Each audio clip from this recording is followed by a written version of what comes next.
যে নোটিফিকেশনটা বেরিয়েছে সিএইচএসএস দেখেছো as early as possible fill up করো 12 পাস। এবার বলছি কেন as early as possible fill up করার জন্য নরমালি কি হয় যত কম্পিটিটিভ এক্সামের যে ফর্ম ফিল আপগুলো হয় আমরা স্টুডেন্টরা বা যারা যারা আছে হ্যাঁ ঠিক আছে এখন তো আছে 1.5 মাস তো টাইম আছে পরের দিকে করো অ্যাকচুয়ালি কি হচ্ছে তুমি পিছিয়ে যাচ্ছ কোথায় পিছিয়ে যাচ্ছ তুমি পিছিয়ে যাচ্ছ সাপোজ ধরো এখন তুমি ফিল আপ করলে তুমি হয়তো জবটা কিন্তু সিট পেয়ে যাবে বা তুমি এখন যদি ফিল আপ করো তুমি হয়তো শিলিগুড়িতে এক্সামিনেশনে বসতে পারো নরমালি কি হয় যত ফিল আপ বসতে থাকে তুমি ইটস মানে কি হয় first come first place FIFO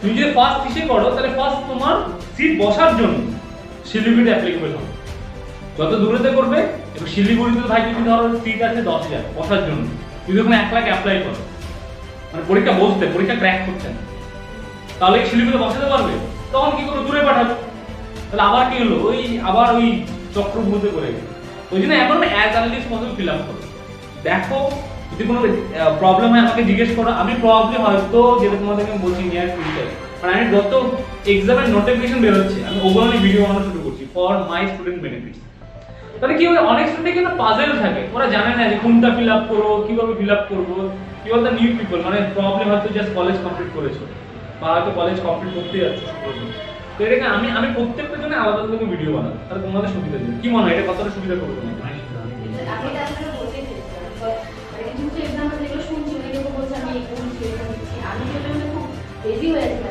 আমি ক্লিয়ার করতে পারছি কি করব আমি মোটামুটি তোমাদেরকে ওভারঅল আইডিয়া দিয়ে দিচ্ছি যে এক্সামটা হচ্ছে এক্সামটা কনভার্ট দুটো পেজে হবে আগে নরমালি এক্সামটা একটা পেজেই হতো এখন যদি প্রচুর অ্যাপ্লাই হচ্ছে তখন আমরা কি বলছি examination is not the selection process it's the elimination process তখন কি করেছে SSC the staff selection commission সেটাকে দুটো ভাগে ভাগ করে দিয়েছে ফার্স্ট হচ্ছে প্রিলি দেন দ্য টায়ার 2 মানে অ্যাকচুয়ালি টায়ার 2 বা সেকেন্ড লেভেল এক্সামিনেশন আর তোমাকে তো প্রিলি ক্র্যাক করতে হবে প্রিলিতে 4টা সাবজেক্ট থাকে ম্যাথস ইংলিশ জেনারেল নলেজ আর হচ্ছে তোমার জিআই মানে জেনারেল ইন্টেলিজেন্স আমি তোমাকে ওটাও হেল্প করব it's a maths part but first we have to improve the develop the math আমাদের ডেভেলপমেন্ট করতে হবে তো এই 4টা পার্ট 25টা করে কোশ্চেন থাকে প্রত্যেকটা পার্টে তো 25টা করে কোশ্চেন কটা হচ্ছে 25 25 25 25 100 25টার একটা 100 প্রত্যেকটা মার্কস হচ্ছে 2 হাফ মার্কস তো তোমার মোটামুটি আচ্ছা আমি একটু ডিসকাস করতে সুবিধা হবে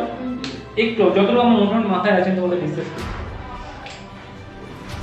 CHSL combined higher secondary level 2020 and 21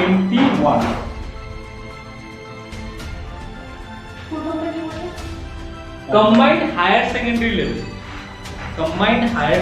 level CHSL short form মানে এর জন্য বেসিক কি দরকার হয় তুমি যদি ক্লাস 12 পাস হও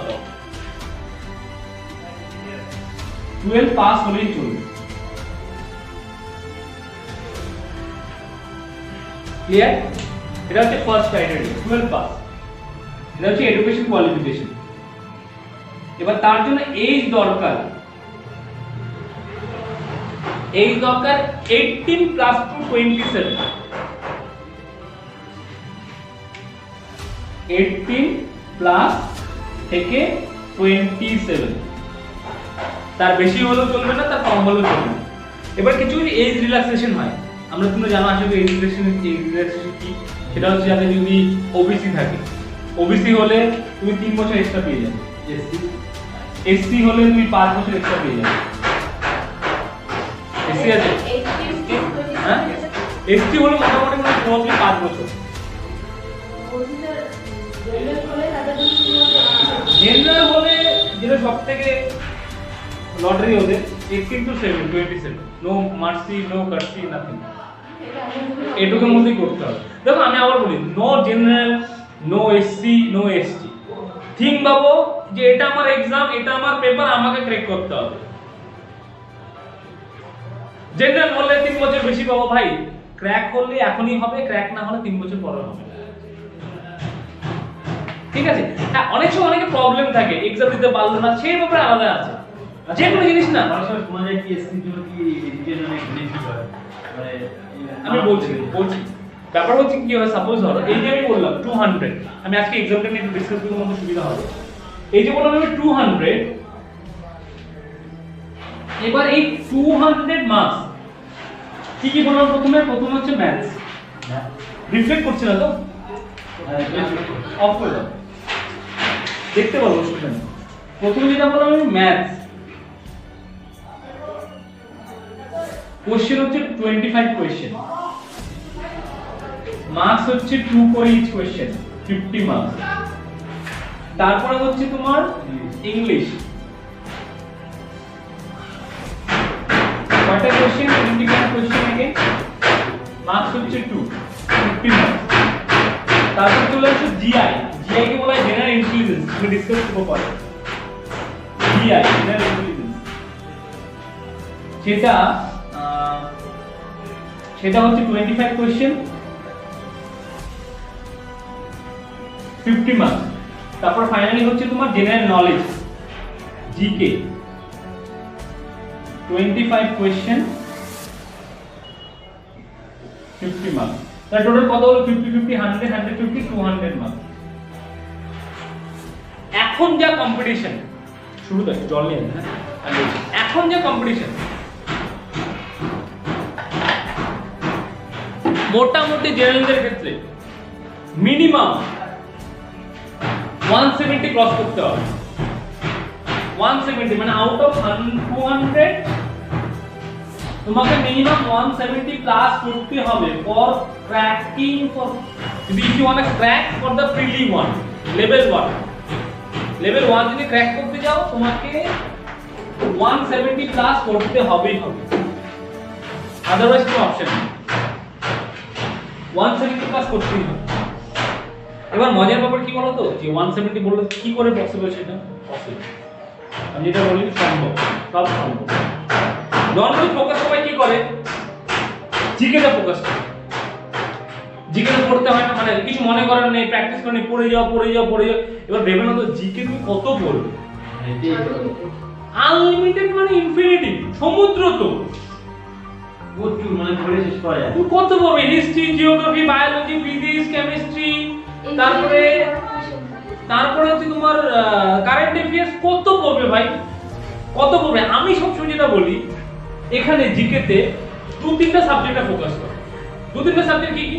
ধরো তোমার যে সাবজেক্টগুলো তোমার এইচএসএ ছিল, বা যে সাবজেক্টগুলো তুমি কলেজে পড়াশোনা করে পাস আউট করে ফেলেছো, ওটাতে ফোকাস করো। আর কারেন্ট অ্যাফেয়ার্স এখানে মোটামুটি টার্গেট নাও 25 এ আমার 10, এর বেশি টার্গেট না। কারণ তুমি যদি আরো বেশি পড়ো, 15টা কোশ্চেন পাওয়া টাফ, মানে প্রচুর পড়তে হয়। মোটামুটি এখানে টার্গেট রাখো যে মোটামুটি 10 থেকে 15টা কোশ্চেন, 15টা হলো, 15টা না 10 থেকে 15টা হয়ে গেল। মেইন ফোকাস করো এই দুটো সাবজেক্টে বা এই 3টে সাবজেক্টে। ম্যাথসে টার্গেট রাখতে হবে 50। মজার ব্যাপার হচ্ছে ম্যাথসে 50 এত সহজে তো ভাই আসবে না, ওর জন্য প্র্যাকটিস করতে হবে, ওর জন্য রাইট প্র্যাকটিস করতে হবে, আর প্র্যাকটিস তো করলেই হবে। কারণ আমি এখন যে টেকনিকগুলো দেখাচ্ছি তোমাদেরকে, ক্যালকুলেশনকে কতটা ফাস্ট করা যায় যে কোনো কম্পিটিটিভ এক্সামিনেশনে, ক্যালকুলেশন হচ্ছে মেইন কি। সবাই ভাই প্রফিট লস করতে জানে, সবাই বোর্ড স্ট্রিম নম্বর করতে জানে, সবাই পার্সেন্টেজ করতে জানে, সবাই তোমার আদার যেগুলো করতে জানে, কিন্তু কি প্রত্যেকটা জিনিসে দেখো কোনটা কমন? পার্সেন্টেজের সাথে বোর্ড স্ট্রিম, তোমার হচ্ছে তোমার রেলের যে রেলের বা যে অঙ্কগুলো আছে, কমন কি? সবাইকে কে মাইন্ড করছে? Calculation, multiplication, division, subtraction, addition, তারপর যে স্কয়ার রুট, কিউব রুট, এই হচ্ছে মেইন রুট। এই মেইন গেম যদি হাতে চলে আসে না, তারপর ম্যাথস মানে এতটা ইজি, এর থেকে ইজি বলে কিছু হয়, এতটা ইজি, সিম্পল। তো মোটামুটি আমার আর কয়েকটা ক্লাস লাগবে, 4-5টা প্রবলেম এই মাস। তারপরে যে টাইমটা পাবে একদম ফুল ফেজে, আমি সবসময় এটা বিশ্বাস করি বা যেটা বলি, আমার কাছে যারা স্টুডেন্ট আছে আমার ওদের হিসাব দরকার, আই নিড কয়লা। যে ভালো ভাই ওকে যে কেউ ওকে ট্রেন করতে পারবে, যাই ঠিক বললাম তো? এবং তোমরা ভালো করে যে তোমরা কতটা ম্যাথসে ভালো, ম্যাথসে ইউ আর জিরো, মানে আমার কথা খারাপ ভাবে নিও না, বাট সিম্পল যেটা জিনিস, ম্যাথসে তোমরা জিরো। সেই ম্যাথস শেষ করেছে মোটামুটি 7-8 বছর আগে, তারপরে এখন 1-2 মাস ধরে ম্যাথসের প্রতি ইন্টারেস্টটা শুরু হয়েছে, জাস্ট আমার ক্লাসগুলো দেখার পর থেকে। ঠিক বললাম? Yes and no? কতটুকু ঠিক বললাম? সুব্রত, দেবশ্রী বা অজয় বা যারা যারা আছে 100%। তো ইন্টারেস্ট না, ম্যাথস গুলো পিছিয়ে যে একমাত্র তোমাদের কাছে ভালোবাসাটা তৈরি হয়। আমি এটা তৈরি করে দিয়েছি অলরেডি এবং নিয়ে ফিউচার আরো করব। তো যেটা বললাম, তো এটা মোটামুটি 170 প্লাস পেতে হবে। এখানে মোটামুটি 30 হয়ে গেল, কথা বলছি। মেইন ফান্ডা করো এখানে যে ম্যাথসে, যে 25 এর মধ্যে আমাকে যা কিছু হোক না কেন আমাকে 20 ক্র্যাক করতেই হবে। যদি এখানে 20টা কোশ্চেন করতে পারো বস, তাহলে বলবো আশা আছে, না হলে বলবো আশা নেই। কারণ এখন কম্পিটিশন লেভেল প্রচুর, দিন বে দিন প্রচুর বেড়ে যাচ্ছে, প্রচুর বেড়ে যাচ্ছে। তারপর আসে ইংলিশে।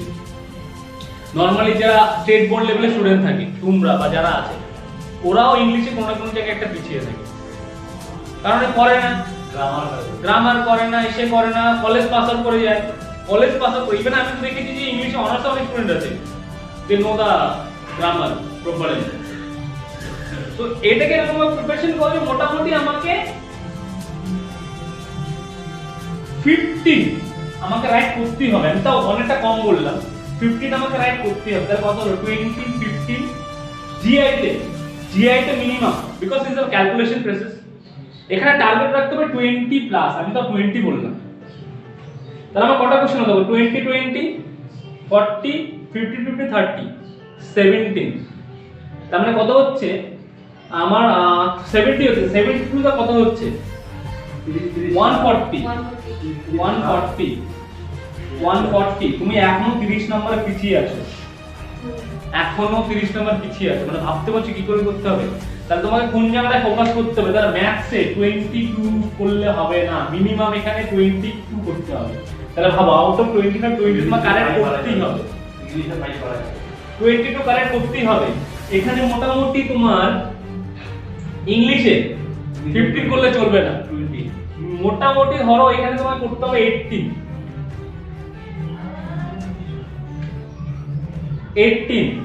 জিআই তেও মোটামুটি 20 করতে হবে তোমাকে, 22 করতেই হবে। তারপরে হচ্ছে জিকে মোটামুটি তোমাকে তাও পরে করে 18 করতে হবে। তুমি যদি এটা করতে পারো 18 22 40 40 40 180 হচ্ছে। এবার এখান থেকে যদি এবার দেখো কত হচ্ছে আমার 80 টু তো 160 40 20 টু 18 40 20 টু 80 কত হচ্ছে 40। ঠিক আছে, তাহলে 80 টু দা 160, এই 160 করলেও মোটামুটি চলবে, 160 বা 160 প্লাস। দ্য প্রপার ক্যালকুলেশন আছে। মেইন ব্যাপার কি বলতো? আচ্ছা আমি পরীক্ষা দিচ্ছি, প্রিপারেশন, আমার কাছে স্ট্র্যাটেজি নাই কোনটাতে কত আনসার করতে হবে। এক্সামে যাব, কোশ্চেন দেখবো, আনসার করব, 10টা 20টা হবে না। এখনই স্ট্র্যাটেজি করে নাও যে আমি যা করে না কেন আমাকে 22 আনসার করতেই হবে। এবার 22 করা যায় এত সহজে তো হবে না ভাই। তাহলে কোন লেভেলে প্র্যাকটিস করতে হবে, কোন লেভেলে প্রিপারেশন নিতে হবে ভেবে নাও। আগামী পরীক্ষাটা হতে যাচ্ছে এপ্রিল মাসে, মোটামুটি প্রিলি ফার্স্ট ওয়ান 2021 এর। আমার এক্সাম ডেটটা মনে নেই, মোটামুটি ধরে নাও এপ্রিল এক্সামটা হচ্ছে, হাতে কমার সময় আছে। এদিকে মোটামুটি 1.5 মাস, ওদিকে ধরো 2.5 মাস, পুরোটা আমি হচ্ছি না, 3.5 এর দিক, মোটামুটি 5 মাস হাতে সময় আছে। হাতে 5টা আঙ্গুল, 1 2 3 4 5, এই 5টা আঙ্গুল হাতে 5টা মাস হাতে সময় আছে নিজেকে প্রুফ করার,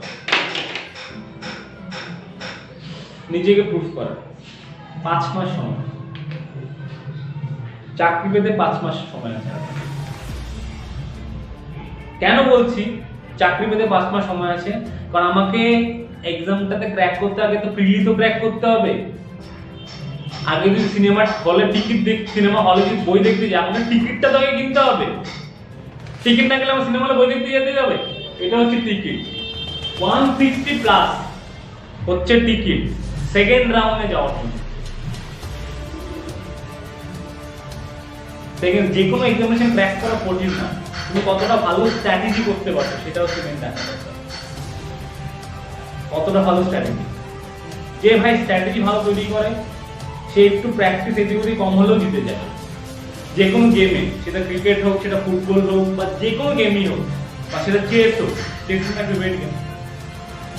স্ট্র্যাটেজি তুমি কত ভালো করবে, তুমি যদি স্ট্র্যাটেজি ভালো করতে পারো, তুমি তোমার কোচের সাথে বসে কোনো স্ট্র্যাটেজি তোমার মাথা থেকে আসবে না। ওই স্ট্র্যাটেজি একমাত্র কে জানে? কোচ জানে। যে স্ট্র্যাটেজি একমাত্র কে জানে? তোমার যে সাবজেক্টের মেন্টাল আছে বা এডুকেটর আছে সেই জানে। স্ট্র্যাটেজি ঠিক মতো করে নাও দাদা, এটা আমার স্ট্র্যাটেজি, আমি কি করে করব? Everyday ask me the question যে 22 আমাকে এখানে কোয়েশ্চেন করতে হবে বা ম্যাথসের ক্ষেত্রে বা জেএটের পরে বলছি যে 22 আমি কি করে করব? আগামী আমার হাতে 5 মাস সময়, কোনটা কখন কি হবে আমাকে এভরিডে কোয়েশ্চেন জিজ্ঞেস করো। খিদা তোমাদের, আমি আবার বলি যে আমার একটা এক্সাম্পল দিই, তুমি যদি ক্ষুধার্ত থাকো, তোমার হাতের সামনে যদি ধরো 7 দিন ধরে না খাওয়া, এবার তারপরে খাবারটা পাও, কিভাবে খাবে? পাগলের মতো খাবে। ওই ক্ষুধার্ত ভাবটাও তোমার এক্সামে ক্র্যাক করার জন্য নিয়ে আসতে হবে, তাহলে বাবা পসিবল এক্সাম ক্র্যাক করে, না হলে আদারওয়াইজ স্বপ্ন দেখা খুব সহজ, স্বপ্নটাকে বাস্তবে পরিণত করা খুব কঠিন, কিন্তু অসম্ভব না। কারণ সবাই পৃথিবীতে স্বপ্ন দেখেছে, ফুলফিল করেছে, রাইট? যে কোনো সাকসেসফুল পিপলকে দেখো,